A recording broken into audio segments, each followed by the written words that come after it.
It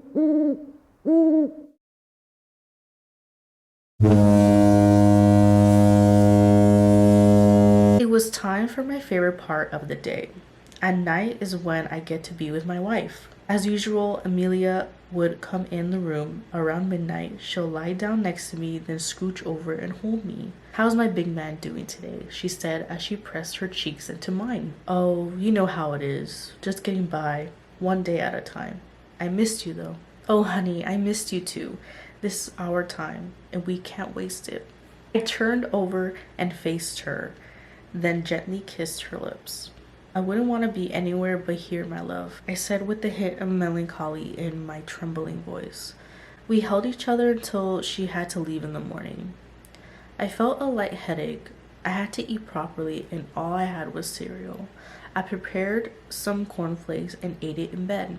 It was still morning. I had no job to go to, and I couldn't wait to see Amelia again. I decided to just sleep now so I could be awake when she comes home later at night. "Hey, honey," I woke up to her beautiful voice. "Amelia, I'm so happy to see you." I turned around to find her arms holding me. "How's my big man doing today?" My heart ached for a split second. "You already asked me that yesterday, honey." "Oh, I'm sorry.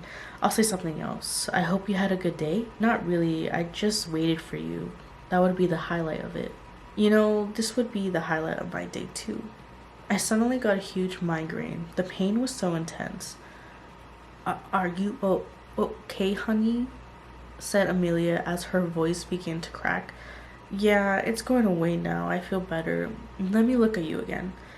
I held her face in my hands and stared into her oddly quivering eyes, then turned back around and let her hold me again. I slept like a baby.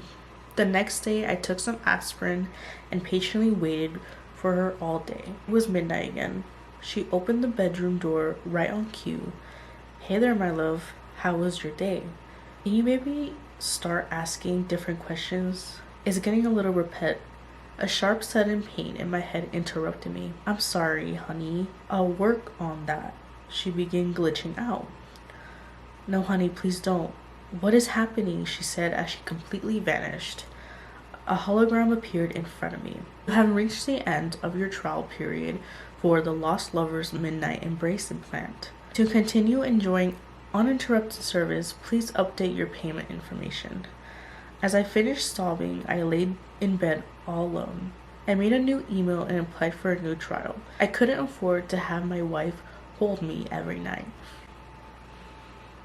Homegirl's dead. Pretty sad, now that I think about it. When I was 13, me and my friend used to go on walks together at this local dog walking area. It was quite big and connected to the woods, but it was also in the middle of a bunch of homes which surrounded it. We would walk around the trails there often and just talk and listen to music. There was certain places we didn't walk to in case we got lost and the signal wasn't great there, but this day we decided we were going to walk the extra mile following the trail. It was about a 20-minute walk and we ended up in a different named area, so we decided to follow our steps back once we realized we went too far. Around 9 p.m. now, pitch black outside, and being the quirky adventurous teens we decided to walk back throughout the entire woods. Of course, we were on edge the entire time, using our phone flashlights and just making jokes to try and act like we weren't scared. We managed to trace our steps back, so there was a long passage that led towards the road, so we can now see the road,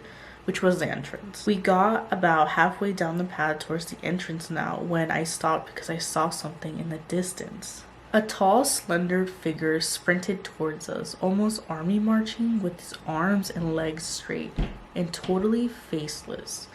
Bear in mind, it was dark and I froze in fear, and my friend continued walking towards it. It was moving at a fast pace and was about 8 feet tall, would be my guess. Now I was shouting at my friend, "What is that? We need to go right now," in an extreme panic voice. At first he didn't see anything or believed me, but in a span of 5 seconds, I see him stop and turn around and start sprinting towards where we came from. I remember screaming at him, "We have to go, now." We ran towards a bridge close to us, and then up a hill which had a gate onto a public path. For a brief second, I remember as I jumped the gate, I turned around to see if it was still there. To my shock, it was running even faster, which in my head made me realize this was no joke. My friend stumbled over the gate, cutting his hand, and we ran all the way to the shop down the street. To this day, there's no real explanation, as even if it was someone dressed up, why chase us in that location at that time? And the way they ran was so non-human like. This was 5 years ago now, but safe to say that that's the scariest thing that's ever happened to me. Okay, so for these last two, they're actually going to be the 2-sentence horror stories. And if you guys don't know, I used to just read 2-sentence horror stories on YouTube. I decided to start doing more lengthy videos because I was like, I can't be that lazy. The doctor told me I had been legally dead for 1 minute and 15 seconds. 75 seconds was all it took for me to know no man, woman, or child deserves the horrors of what comes next.